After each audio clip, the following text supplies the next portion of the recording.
Hi hello ನಮಸ್ಕಾರ ಎಲ್ಲರಿಗೂ. ಅಭಿವ್ಯಕ್ತಿ ಕಥಾಲೋಕಕ್ಕೆ ಆತ್ಮೀಯವಾದ ಸ್ವಾಗತ. ಉಸಿರಾದೆ ನೀ ಜೀವಕ್ಕೆ 90ನೇ ಎಪಿಸೋಡ್ ಇವಾಗ ಶುರು ಮಾಡೋಣ. ನಾನು ಓದಿರೋಳೆ ಆದರೂ ನಿನ್ನಷ್ಟು ಪ್ರಪಂಚ ತಿಳಿದಿಲ್ಲ. ನೀನೇ ಹೇಳು ಆರು. ದರಿದ್ರ ಕಾಮದ ಆಸೆಗೆ ಬಿದ್ದು ಅದೆಷ್ಟು ಹೆಂಗಸರು ಮಕ್ಕಳು ಈ ಕಾಯಿಲೆಗೆ ತುತ್ತಾಗುವಂತೆ ಮಾಡಿರುವ ಗಂಡಸರಿಗಂತೂ ನಾನು ಶಿಕ್ಷೆ ಕೊಡಲಾರೆ. ಆದರೆ ಈ ಕಾಯಿಲೆಗೆ ತುತ್ತಾಗಿ ಬದುಕಿದ್ದಾಗಲೇ ನರಕ ಅನುಭವಿಸುತ್ತಾ ಇರುವವರಿಗೆ ನಾನು ಏನಾದರೂ ಸಹಾಯ ಮಾಡಬಹುದು ಅಲ್ವಾ? ಇಂಥವರ ಸೇವೆ ಮಾಡಬೇಕು ಅಂದರೆ ಏನು ಮಾಡಬೇಕು ಕೇಳಿದರೆ, ಒಂದು ಕ್ಷಣ ಮಂದಾರ ಅವರ ಮಾತುಗಳನ್ನು ಕೇಳಿ ದಂಗಾದ ಆರುಷಿ, ಅಕ್ಕ ನೀವು ಒಳ್ಳೆಯವರು, ಕಷ್ಟ ಅಂತ ಮನೆ ಬಾಗಿಲಿಗೆ ಬಂದವರಿಗೆ ಕೈಲಾದ ಸಹಾಯ ಮಾಡುವವರು ಅನ್ನೋದು ತಿಳಿದಿತ್ತು. ಆದರೆ ಹೀಗೆ ಕಾಯಿಲೆಗೆ ಪೀಡಿತರಾಗಿರುವ ಜನರ ಸೇವೆಗಾಗಿ ನಿಮ್ಮ ಜೀವನವನ್ನೇ ಮುಡಿಪಾಗಿಡುವ ಬಗ್ಗೆ ಯೋಚಿಸಿದ್ದೀರಾ ಅಂದರೆ ಏನು ಹೇಳಬೇಕೋ ಗೊತ್ತಾಗ್ತಾ ಇಲ್ಲ. ನಿಮ್ಮ ಆಸೆಯಂತೆ ನೀವು ಒಂದು ಟ್ರಸ್ಟ್ ಅಂದರೆ NGO ನಡೆಸ್ಬೋದು. ಆದರೆ ಅದಕ್ಕಾಗಿ ಮದುವೆಯೇ ಆಗದೆ ಒಂಟಿಯಾಗಿ ಉಳಿಯುವ ಅಗತ್ಯ ಇದೆಯಾ ಕೇಳಿದ್ರೆ ನಸುನಕ್ಕು, ನೀನು ಹೇಳಿದಾಗೆ ನಾನು ಟ್ರಸ್ಟ್ ಓಪನ್ ಮಾಡಿದ ಮೇಲೆ 100 ಮಕ್ಕಳಿಗೆ ತಾಯಿಯಾಗುವ ಅವಕಾಶ ಸಿಗುತ್ತೆ ಅಲ್ವಾರು. ಮತ್ತು ನನ್ನದೇ ಒಂದು ಮಗು ಬೇಕು ಅನ್ನೋ ಸ್ವಾರ್ಥ ಯಾಕೆ? ನಾನಂತೂ ತೀರ್ಮಾನ ಆಗಿದೆ. ಇನ್ನು ಈ ವಿಷಯದಲ್ಲಿ ನೀನು ಓಜು ನನಗೆ ಸಹಾಯ ಮಾಡ್ತೀರಾ ಅಂತ ನಂಬಿದ್ದೀನಿ ಹೇಳಿದರೆ ಕ್ಷಣ ಭಾವುಕಳಾದ ಆರುಷಿ, ನಿಮ್ಮಂತಹ ಈ ಉದಾತ್ತ ಮನೋಭಾವ ಇರುವ ವ್ಯಕ್ತಿಯ ಬದುಕಲ್ಲಿ ಆ ದೇವರು ಆಟ ಆಡಬಾರ್ದಿತ್ತು ಅಕ್ಕ ಹೇಳಿ ಕಣ್ಣೀರು ಹಾಕಿದ್ರೆ ಎದ್ದು ಕೂತು ಅವಳ ಕಣ್ಣು ತೊಳೆದು, ಇಷ್ಟೊಂದು ಜೋರಾಗಿ ಅಳಬೇಡ ಆರು. ಆಮೇಲೆ ಚಿಂಟು ಎಚ್ಚರಗೊಂಡ್ರೆ ಮತ್ತೆ ನಾನು ಅವನಿಗೆ ಅಶೋಕ ಚಕ್ರವರ್ತಿ ಕತೆ ಹೇಳಬೇಕಾಗತ್ತೆ. ಕತೆ ಏನೋ ಹೇಳ್ತೀನಿ, ಆದರೆ ನಿನ್ನ ಮಗನ ತಲೆಯಲ್ಲಿ ಉಂಟಾಗುವ ಅನುಮಾನಗಳಿಗೆ ಉತ್ತರಿಸುವಷ್ಟರಲ್ಲಿ ನನಗೆ ಸಾಕಾಗಿ ಹೋಗುತ್ತೆ ಹೇಳಿ ನಕ್ಕಾಗ ಆರುಷಿ ಲಘುವಾಗಿ ಮಂದಾರ ಅವರನ್ನು ತಬ್ಬಿ, I am proud of you ಅಕ್ಕ ಹೇಳಿ ಅವರು ಮಲಗಿ ನಿದ್ರೆ ಮಾಡುವ ತನಕ ಅವರ ಜೊತೆಗೆ ಮಾತಿಗೆ ಇಳಿದಿದ್ದವಳು ತನಗೆ ತಿಳಿದು ಬಂದ ವಿಷಯವನ್ನು ಓಜಸ್ಗೆ ಹೇಳಿ ಅಕ್ಕನ ತೀರ್ಮಾನ ಬದಲಿಸುವ ಕೆಲಸ ಅವರೇನಾದರೂ ಮಾಡಬಹುದು ಅನ್ನೋ ಆಸೆಯಲ್ಲಿ ಎದ್ದು ರೂಮ್ ಹೊರಗೆ ನಡೆದಳು. ಆರುಷಿ ರೂಮ್ ಹೊರಗೆ ಹೋಗಿ ನೋಡಲು ಅದಾಗಲೇ ಮಹೇಂದ್ರ ಮನೆಗೆ ಹಿಂದಿರುಗಿದ್ದು ಓಜಸ್ ಹೇಳಿಕೊಟ್ಟಂತೆ ತ್ವಿಷಾನ ಮನೆಗೆ ಡ್ರಾಪ್ ಮಾಡುವ ಮೊದಲು ಅವಳನ್ನು ಒಂದು ಐಸ್ ಕ್ರೀಮ್ ಪಾರ್ಲರ್ಗೆ ಕರೆದುಕೊಂಡು ಹೋಗಿ ಅವಳಿಷ್ಟದ ಡೆಸರ್ಟ್ ಕೊಡಿಸಿ ಅವಳ ಮನಸ್ಸು ತಂಪಾದಾಗ ತಾನು ಉಂಗುರ ಅವಳೆಡೆಗೆ ಹಿಡಿದು ಪ್ರಪೋಸ್ ಮಾಡಿದರೆ ಅವಳು ತಕ್ಷಣವೇ ಒಪ್ಪಿಗೆ ಕೊಟ್ಟ ವಿಷಯವನ್ನು ಹೇಳಿ ಓಜಸ್ ಕೊಟ್ಟ ಐಡಿಯಾ ತುಂಬ ಚೆನ್ನಾಗಿ ಕೆಲಸ ಮಾಡ್ತು ಎಂದು ಅವನಿಗೆ ಧನ್ಯವಾದ ತಿಳಿಸಿ ಸಂಭ್ರಮಿಸುತ್ತಾ ಇರುವುದನ್ನು ಕಂಡು, ಕಂಗ್ರ್ಯಾಟ್ಸ್ ಅಣ್ಣ, ನೀವು ಇಷ್ಟಪಟ್ಟ ಹುಡುಗಿ ನಿಮ್ಮ ಜೀವನಕ್ಕೆ ಬರ್ತಾ ಇದ್ದಾಳೆ. ನಮಗೆಲ್ಲ ಅದೇ ಖುಷಿ. ನಾಳೆ ಅತ್ತೆ ಮಾವ ತ್ವಿಷಾ ಮನೆಗೆ ಹೋಗಿ ಹೆಣ್ಣು ಕೇಳೋ ಶಾಸ್ತ್ರ ಮಾಡಿ ನೀವಿಬ್ಬರು ಒಪ್ಪಿದರೆ ಆದಷ್ಟು ಬೇಗ ನಿಮ್ಮ ಮದುವೆ ದಿನಾಂಕ ಕೂಡ ಗೊತ್ತುಪಡಿಸುವ ಬಗ್ಗೆ ಯೋಚಿಸಿದ್ದಾರೆ. ಆದರೆ ಮದುವೆಗೆ ಮೊದಲು ಚಿಕ್ಕ ಮಾವ ವಾಪಸ್ ಬಂದರೆ ಒಳ್ಳೇದಲ್ವಾ? ನಿಮ್ಮ ಮದುವೆ ನೋಡಬೇಕು ಅನ್ನೋ ಆಸೆ ಅವರಿಗೂ ಇರುತ್ತೆ. ಚಂದ್ರ, ಅವ್ರು ಎಲ್ಲಿಗೆ ಹೋಗಿರಬಹುದು ಅನ್ನೋ ಐಡಿಯಾ ನಿಮಗೇನಾದರೂ ಇದೆಯಾ ಕೇಳಿದ್ರೆ ಆರುಷಿ ಮಾತಿಗೆ ನಕ್ಕು, ನೀನು ಈ ಮನೆ ಸೊಸೆ ಅಂದ ತಕ್ಷಣ ನಿನ್ನ ಕುಟುಂಬದ ಎಲ್ಲ ಸದಸ್ಯರ ಬದುಕನ್ನು ನೆಟ್ಟಗೆ ಮಾಡಬೇಕು ಅನ್ನೋ ಕಾತುರ ಯಾಕೆ? ಎಲ್ಲರ ಭವಿಷ್ಯ ಹಸನು ಮಾಡೋಕೆ ನೀನೇನು ದೇವರಲ್ಲ. ಅಷ್ಟಕ್ಕೂ ಚಿಕ್ಕಪ್ಪ ಅವರಾಗಿ ತಾನೇ ತಮ್ಮ ತಪ್ಪಿಗೆ ಪ್ರಾಯಶ್ಚಿತ್ತ ಮಾಡ್ಕೊಳ್ತೀನಿ ಅಂತ ಮನೆ ಬಿಟ್ಟು ಹೋಗಿದ್ದಾರೆ. ಬೇಕಾದಾಗ ಅವರೇ ವಾಪಸ್ ಬರ್ತಾರೆ ಬಿಡು. ಈಗ ನೀನು ಏನೋ ಹೇಳಬೇಕು ಅಂತ ಬಂದಿಯಲ್ಲ, ಏನು ವಿಷಯ ಮೊದಲು ಅದನ್ನು ಹೇಳು ಹೇಳಿದರೆ ಓಜಸ್ನ ಹೊರಟು ಮಾತು ಕ್ಷಣ ಇವಳ ಮನಸ್ಸಿಗೆ ನೋವು ಕೊಟ್ಟರು ಅದನ್ನು ತೋರ್ಪಡಿಸದೆ ಮಂದಾರ ಅಕ್ಕ ಅವರ ಲೈಫ್ ಬಗ್ಗೆ ಒಂದು ಮುಖ್ಯ ನಿರ್ಧಾರ ತೆಗೆದುಕೊಂಡಿದ್ದಾರೆ ಎಂದು ಹೇಳಿ ತನ್ನ ಬಳಿ ಅವರು ಹೇಳಿದ್ದ ವಿಷಯವನ್ನೆಲ್ಲ ಆರುಷಿ ಹೇಳಿದ್ದೆ ತಡ. ಮಹೇಂದ್ರನ ಮುಖ ಮಂಕಾಗಿ ಬಿಟ್ಟರೆ ಓಜಸ್ಗೆ ತನ್ನ ಅತ್ತಿಗೆಯ ನಿರ್ಧಾರ ಬಹಳವೇ ಹೆಮ್ಮೆ ತರಿಸಿತ್ತು.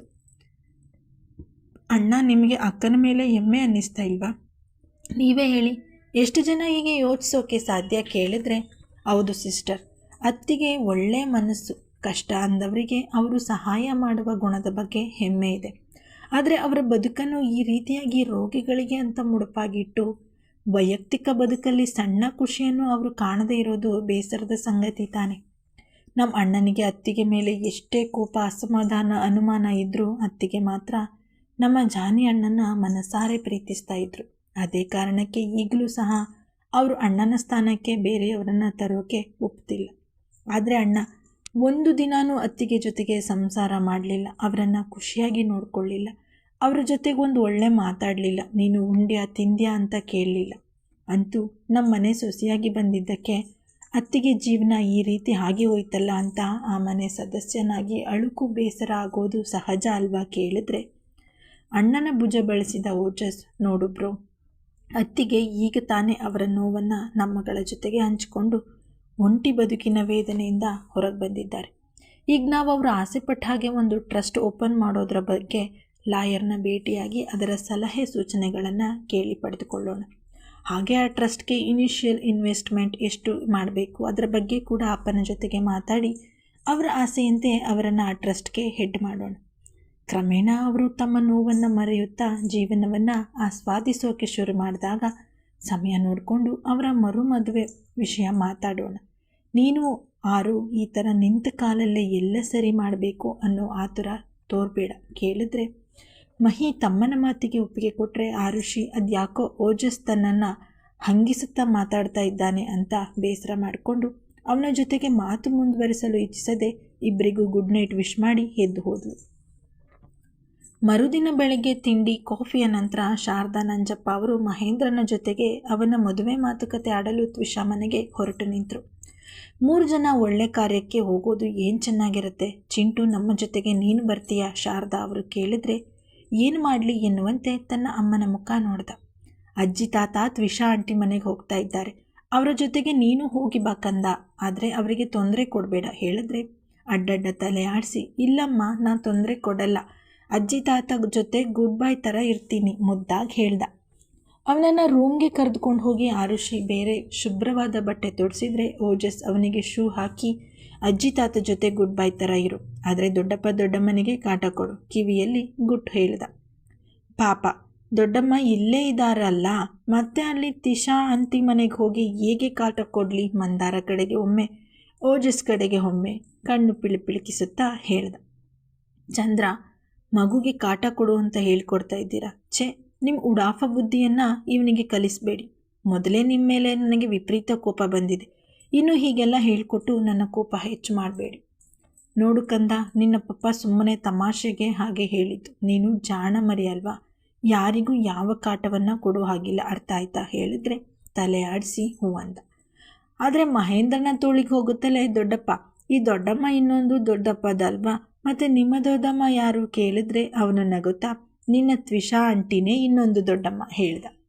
ಅಯ್ಯೋ, ಅವರು ತ್ವಿಷಾ ಆಂಟಿ ದೊಡ್ಡಮ್ಮ ಅಲ್ಲ ಹೇಳಿದ್ರೆ ಶಾರದಾ ಅವರು ಕೆಳಗೆ ಪಾರ್ಕಿಂಗ್ ಕಡೆಗೆ ಹೋದ ಮೇಲೆ ಕಾರ್ನಲ್ಲಿ ಕೂತು ಮೊಮ್ಮಗನನ್ನು ತಮ್ಮ ತೊಡೆಯ ಮೇಲೆ ಕೂರಿಸ್ಕೊಂಡು ತ್ವಿಷಾ ಆಂಟಿ ಮಹೇಂದ್ರ ದೊಡ್ಡಪ್ಪನ ಮದುವೆ ಆದಮೇಲೆ ಅವರು ಮಗುಗೆ ದೊಡ್ಡಮ್ಮ ಆಗ್ತಾರೆ ಅಂತ ಮಗುವಿಗೆ ಅರ್ಥ ಆಗುವ ಹಾಗೆ ಬಿಡಿಸಿ ಹೇಳಿದರು.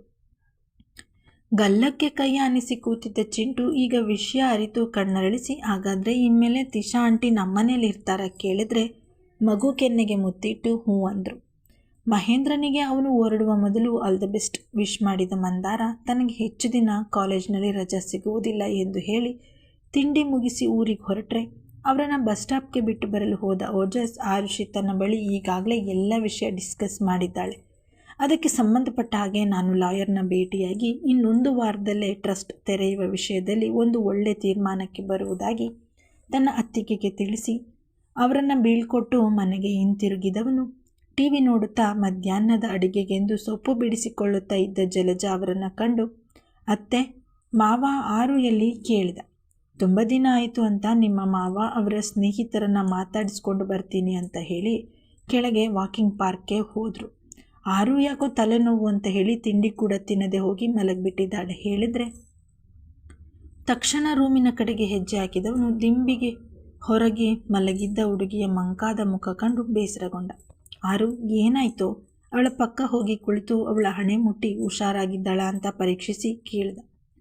ನನಗೇನಾಗಿದೆ, ಆರಾಮಾಗೇ ಇದ್ದೀನಿ ಹೇಳಿ ಎದ್ದು ರೂಮ್ ಹೊರಗೆ ಹೋಗಲು ನೋಡಿದ ಹುಡುಗಿಯನ್ನು ತಡೆದು, ಆಗಲೇ ಯಾಕೆ ನಿನಗೆ ನನ್ನ ಮೇಲೆ ಕೋಪ ಇದೆ ಅಂತ ಹೇಳಿದೆ? ನಾನೇನು ಮಾಡಿದೆ? ನನ್ನಿಂದ ಏನಾದರೂ ಬೇಜಾರಾಯ್ತಾ ಕೇಳಿದ್ರೆ ಕಣ್ಣು ತುಂಬಿಕೊಂಡು ಅವನ ಎದೆಗೆ ಹೊರಗಿದ ಆರುಷಿ, ನೀವು ಬೇಕು ಅಂತ ಬೇಜಾರು ಮಾಡಿಲ್ಲ ಚಂದ್ರ, ಆದರೆ ಕೆಲವೊಮ್ಮೆ ನಿಮ್ಮ ಮಾತಿನ ದಾಟಿ ನನಗೆ ಬೇಜಾರು ಮಾಡುತ್ತೆ. ನಿನ್ನೆ ನಾನು ಏನು ತಪ್ಪು ಕೇಳಿದೆ ಅಂತ ನನ್ನ ಮೇಲೆ ಹಾಗೆ ರೇಗಬೇಕಿತ್ತು. ಚಿಕ್ಕ ಮಾವ ಮನೆಗೆ ವಾಪಸ್ ಬಂದರೆ ಒಂಥರ ಫ್ಯಾಮಿಲಿ ಫುಲ್ ಅನಿಸುತ್ತೆ ಅನ್ನೋ ಅರ್ಥದಲ್ಲಿ ಅವರನ್ನು ವಾಪಸ್ ಕರೆದುಕೊಂಡು ಬರೋಕ್ಕಾಗತ್ತಾ ಅಂತ ಕೇಳಿದೆ. ಅಷ್ಟಕ್ಕೆ ನೀನೇನು ದೇವತೆನ ಅಂತ ಅಂಗಿಸಿ ಮಾತನಾಡುವ ಅವಶ್ಯಕತೆ ಇತ್ತಾ? ನಾನು ಯಾವತ್ತೂ ದೇವತೆ ಅಂತ ಹೇಳ್ಕೊಂಡಿಲ್ಲ ಬಿಕ್ಕತ್ತ ಕೇಳಿದ್ರೆ ಅವಳನ್ನು ಬಳಸಿ ತಲೆ ನೇವರಿಸುತ್ತಾ ಸಮಾಧಾನ ಮಾಡಿದ ಓಜಸ್ ಅವಳನ್ನೆತ್ತಿ ಚುಂಬಿಸಿ, ಅಯ್ಯೋ ನನ್ನ ರೆಬಲ್ ರಾಣಿಗೆ ಇಷ್ಟಕ್ಕೆಲ್ಲ ಅಳು ಬರುತ್ತಾ? ನಾನು ನಿನ್ನೆ ರಾತ್ರಿ ಖಂಡಿತ ನಿನ್ನ ಬೈದಿದ್ದೋ ಇಲ್ಲೋ ಅಂಗಿಸಿದ್ದೋ ಅಲ್ಲ ಕಣೋ ಬಂಗಾರ. ನಿಜವಾಗ್ಲಿಯೂ ನೀನು ಎಲ್ಲರ ಬಗ್ಗೆ ತುಂಬ ತಲೆ ಕೆಡಿಸ್ಕೊಂಡ್ಬಿಟ್ಟಿದ್ಯಾ. ಹೀಗೆ ಬರೀ ಬೇರೆಯವರ ಬಗ್ಗೆಯೇ ಯೋಚಿಸುತ್ತಾ ಕೂತ್ರೆ ನಿನ್ನ ಜೀವನ ಏನಾಗಬೇಡ ಹೇಳಿದವನು ಅವಳ ಮೊಗವನ್ನು ಬೊಗಸೆಯಲ್ಲಿ ಹಿಡಿದು ಹಣೆಗೆ ಅಪ್ಯಾಯತೆಯಿಂದ ಮುತ್ತಿಟ್ಟು, ಒಂದು ವಿಷಯ ಅರ್ಥ ಮಾಡ್ಕೋರು, ನಾವು ಒಂದು ಕುಟುಂಬದಲ್ಲಿ ಇದ್ದೀವಿ ಅಂದರೆ ನಮ್ಮವರ ನೋವಿಗೆ ದುಃಖಕ್ಕೆ ಸ್ಪಂದಿಸೋದು ನಮ್ಮ ಕರ್ತವ್ಯ. ಹಾಗಂತ ಎಲ್ಲ ತಲೆನೋವನ್ನು ನಿನ್ನ ಮೇಲೆ ಎಳೆದುಕೊಳ್ಳೋಕೆ ಹೋಗಬೇಡ. ಒಂದು ಕಿವಿ ಮಾತು ಆರು, ಬೇಕಿದ್ರೆ ತಗೋ, ಇಲ್ಲ ಬಿಡು. ನಾವು ನಮ್ಮ ಸುತ್ತ ಇರುವ ಸಂಬಂಧಗಳಿಗೆ ಅಂಟಿಯೂ ಅಂಟದಂತೆ ಇರಬೇಕು. ಯಾಕಂದರೆ ಯಾರಿಗೆ ಯಾವಾಗ ನಾವು ಬೇಡದವರಾಗಿರ್ತೀವಿ ಅಂತ ಹೇಳೋಕ್ಕಾಗಲ್ಲ ಕಣಿ. ಇದು ನನ್ನ ಸ್ವಂತ ಎಕ್ಸ್ಪೀರಿಯನ್ಸ್. ಹುಟ್ಟದವರಿಗಿಂತ ಹೆಚ್ಚು ಕ್ಲೋಸ್ ಆಗಿದ್ದ ಗೆಳೆಯನ ಜೊತೆಗೆ ಸೇರಿ ಬಿಸ್ನೆಸ್ ಶುರು ಮಾಡಿ ನಂತರ ಹೇಗೆಲ್ಲ ಭಿನ್ನಾಭಿಪ್ರಾಯ ಉಂಟಾಗಿ ಅವನು ಮುಲಾಜಿಲ್ಲದೆ ನನ್ನನ್ನು ನನ್ನದೇ ಕಂಪನಿಯಿಂದ ಹೊರಗಟ್ಟಿದ ರೀತಿ ಇನ್ನೂ ಕಣ್ಣಿಗೆ ಕಟ್ಟಿದಂತಿದೆ. ನಿಜ ಹೇಳ್ತೀನಿ ಆರು, ಅದನ್ನು ಅವನು ಮಾಡಿದ ಅವಮಾನ, ನನಗಾದ ನೋವು ಇನ್ನೂ ನನ್ನ ಹೃದಯವನ್ನು ಸುಡುತ್ತಲೇ ಇದೆ. ನಿನ್ನ ಗೆಳತಿ ತ್ವಿಷಾ ಸಹ ನನ್ನ ವಿಷಯಕ್ಕೆ ನಿನ್ನ ಜೊತೆಗೆ ಹೇಗೆಲ್ಲ ಕೆಟ್ಟದಾಗಿ ನಡೆದುಕೊಂಡಿದ್ದಳು ಅನ್ನೋದು ನೆನಪಿದೆ ತಾನೆ? ನೋಡು, ಈಗ ವಾಸ್ತವ ಅವಳಿಗೂ ಅರ್ಥವಾಗಿದೆ.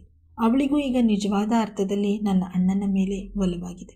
ಅಲ್ಲದೆ ನಿನ್ನ ಜೊತೆಗೆ ಈಗ ಮತ್ತೆ ಮೊದಲಿನಂತೆ ಫ್ರೆಂಡ್ಲಿ ಆಗಿದ್ದಾಳೆ. ಸಂಬಂಧಗಳೆಲ್ಲ ಸುಧಾರಿಸಿ ಎಲ್ಲರೂ ನಮ್ಮ ಜೊತೆಗೆ ಖುಷಿಯಾಗಿದ್ದಾರೆ ಅಂದರೆ ಅದು ಸಂತೋಷ ಪಡುವ ವಿಚಾರವೇ. ಆದರೂ ಎಲ್ಲಿ ಹೇಗೆ ನಾವು ನಮ್ಮ ಸುತ್ತ ಬೌಂಡರಿ ಹಾಕಿಕೊಳ್ಳಬೇಕು ಅನ್ನೋದನ್ನು ಸಹ ನಾವು ತಿಳಿದುಕೊಂಡಿರಬೇಕು. ಯಾಕಂದರೆ ನಾಳೆ ನಮ್ಮ ಮನೆಯಲ್ಲಿ ಯಾರಾದರೂ ನಿನ್ನನ್ನು ಗ್ರಾಂಟೆಡ್ ಆಗಿ ತೆಗೆದುಕೊಂಡು ಹಗುರವಾಗಿ ಮಾತಾಡಿದ್ರೆ ಅದನ್ನು ನನ್ನಿಂದ ನಿಜವಾಗ್ಲೂ ಸಹಿಸೋಕ್ಕಾಗಲ್ಲ. ಯಾಕಂದರೆ I just don't love you, I respect you. ನೀನು ನನಗೆ ಯಾವಾಗಲೂ ತುಂಬಾ ಸ್ಪೆಷಲ್. ನಿನ್ನ ಸ್ಥಾನ ಸಹ ಹಾಗೆ ಸ್ಪೆಷಲ್ ಆಗಿರಬೇಕು ಹೇಳಿ ಅವಳನ್ನು ತನ್ನ ಎದೆಗಾನಿಸಿಕೊಂಡು, ಇನ್ನು ಒಂದು ಮಾತು, ನೀನು ಹೀಗೆ ಯಾವಾಗಲೂ ಲೋಕೋದ್ಧಾರ ಕೆಲಸಗಳನ್ನೇ ಮಾಡಿಕೊಂಡಿದ್ರೆ ನಮ್ಮ ಲೈಫ್ಗೆ ಚಿಂಟಿ ಬರೋದು ಯಾವಾಗ ಕೇಳಿದ್ರೆ ಅವನ ಎದೆಗೆ ಮೆಲ್ಲನೆ ಗುದ್ದಿದ ಅರಿಶಿ ಎಲ್ಲಿಂದ ಎಲ್ಲಿಗೆ ಹೋದರೂ ಇದೇ ವಿಷಯಕ್ಕೆ ಬರ್ತೀರಾ ಅಲ್ವಾ ಎಂದು ಹೇಳಿ ಅವನಿಂದ ಹಿಂದೆ ಸರಿಯಲು ಹೋದರೆ ಬಿಡದೆ ಉಡದಂತೆ ಅವಳನ್ನು ಬೆಳೆಸಿ, ಮಿಸ್ ಮುನಿಯಮ್ಮ, ಈ ನಿನ್ನ ಹೀರೋ ಮೇಲೆ ಕೋಪ ಕಡಿಮೆ ಆಗಿದ್ರೆ ಒಂದು ಮುತ್ತು ಕೊಟ್ಟು ಹೋಗು ಕೇಳಿದರೆ ಅವನನ್ನು ಸತಾಯಿಸಿ ಕಾಡಿಸುವ ಆಸೆಯಲ್ಲಿ ಇಲ್ಲ ಅನ್ನುವ ಹೊತ್ತಿಗೆ ಸರಿಯಾಗಿ ತನ್ನ ಅತ್ತೆ ಮಾವನ ಜೊತೆಗೆ ಮಗ ಹಿಂದಿರುಗಿದ್ದು ತಿಳಿದು ಬರುತ್ತಲೇ ಅವನ ಕೆನ್ನೆಗೆ ಪುಟ್ಟ ಮುತ್ತಿಟ್ಟು, ಸಾರಿ ಚಂದ್ರ, ನಾನು ಹೋಗಬೇಕು ಹೇಳಿ ರೂಮ್ ಹೊರಗೆ ಓಡಿಬಿಟ್ಟಳು. ಕತೆ ಮುಂದಿನ ಭಾಗದಲ್ಲಿ ಮುಂದುವರಿಯುವುದು. Thank you.